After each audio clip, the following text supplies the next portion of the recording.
We must ask, what is justice if not inclusive? What is justice if it leaves the majority of African women at the periphery, unheard, unseen, unrepresented? Our dream is really living a life where there's dignity, a life where there's no harassment. I am eloquent, I am brilliant, but no leadership position. I had to fight for it.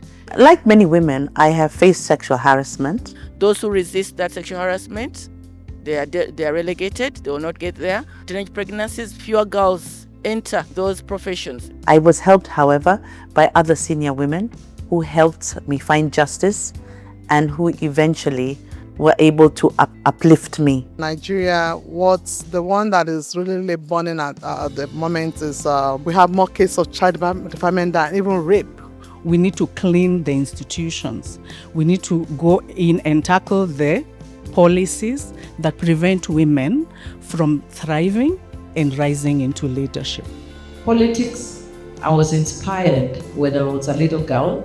Well, I've faced many institutional or cultural barriers, both as a lawyer and as a politician, but especially as a politician, that women can't lead, that women without children can't lead, that you don't have a home, you can't lead. One of the things I've learned is that even communities understand that culture is not static. We are evolving. Why are our voices not being considered? As we work on women's rights issues, we realize that we have so many global instruments. We have so many regional instruments that are very transformative.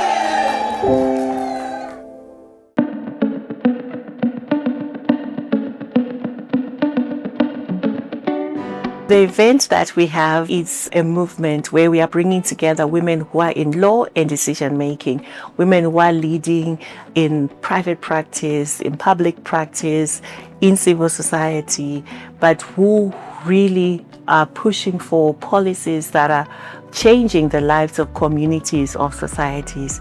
We're also preparing the next generation of activists, equipping them to be able to confront the context that we have today: digital violence against women, climate justice, and the intersectionality of all forms of discrimination that women face today.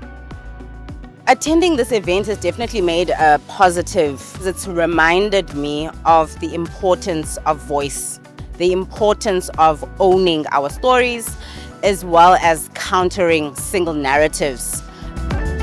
I have been a leader for a long time in the legal area, and I also wanted to network and share ideas with like-minded people in the leadership space, and also to discuss how we can support each other as women in the legal sector and also as leaders.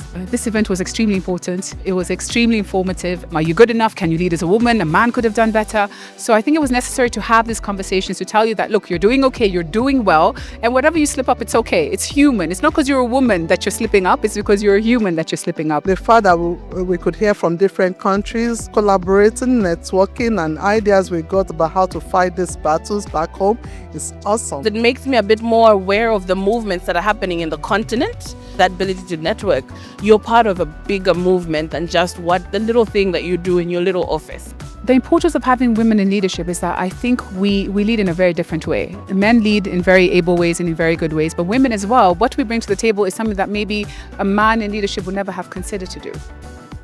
Why does women's leadership in law matter? It matters because it delivers justice that is inclusive and empathetic.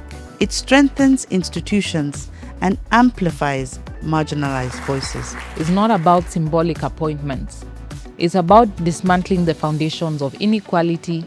It's about redistributing power, not only in the law, but in the broader structures of our economies, our politics, our media, and our cultures.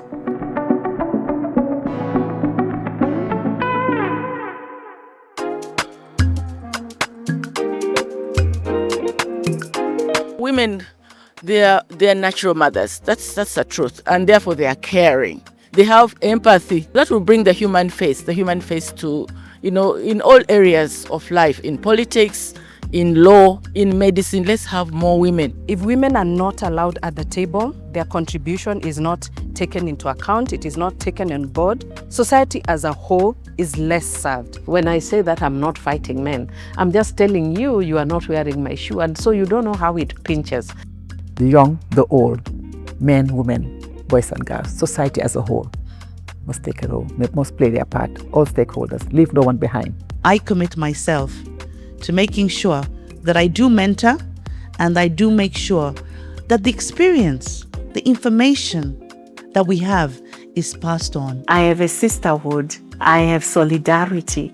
We can continue our fighting against discrimination, against the exploitation that we see. We need to uphold the laws, the constitutions, the policies, and we need to continue asking for accountability, asking for financing for implementing the policies that are in place. dziko limapita patsogolo ndipo lipita patsogolo tikayika azimayi kuti azilitsogolera. Ìlú àtòrò táwọn obìnrin bá wà ní ìjọba. The world will be a better place with women in leadership.